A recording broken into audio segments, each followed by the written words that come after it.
పశ్చిమ గోదావరి జిల్లా ఇరగవరం మండలం రేలంగిలో గ్రామదర్శిని కార్యక్రమం నిర్వహించారు. ఈ కార్యక్రమంలో తణుకు ఎమ్మెల్యే అరిమిలి రాధాకృష్ణ పాల్గొన్నారు. స్థానికులు ఎదుర్కొంటున్న సమస్యలు స్వయంగా అడిగి తెలుసుకున్నారు. తాగునీటి సమస్య శాశ్వత పరిష్కారానికి కృషి చేస్తారని హామీ ఇచ్చారు. అభివృద్ధి సంక్షేమం లక్ష్యంగా కూటమి సర్కార్ ముందుకెళ్తోందని ఎమ్మెల్యే అన్నారు. రేలంగి గ్రామం ఇందిరానగర్లో నిర్వహించడం జరుగుతుంది. ఇందిరానగర్కి సంబంధించి స్థానికంగా ఉన్నటువంటి సమస్యలన్నింటినీ కూడా ఈరోజు క్షేత్రస్థాయిలో పరిశీలించి వాటిని ఒక ప్రణాళిక ప్రకారం రాబోయే రోజుల్లో పరిష్కరించే విధంగా ఈ గ్రామదర్శిని కార్యక్రమం ద్వారా ముందుకు వెళ్ళటం జరుగుతుంది. ముఖ్యంగా ఇందిరానగర్లో ఉన్నటువంటి ప్రధానమైనటువంటి సమస్య తాగునీటి సమస్య ఇక్కడ ఉంది.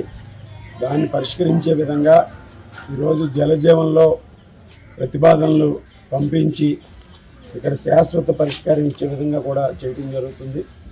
అదేవిధంగా ఇందిరానగర్లో ఇక్కడ ముఖ్యంగా గతంలో కమ్యూనిటీ హాలు ఇక్కడ ప్రజలందరూ కూడా కోరటం జరిగింది. దానికి కూడా నిధులు కేటాయించి కమ్యూనిటీ హాల్ నిర్మాణాన్ని కూడా చేసే విధంగా చేస్తాం. రేలంగి గ్రామం ఇందిరానగర్లో నిర్వహించడం జరుగుతుంది.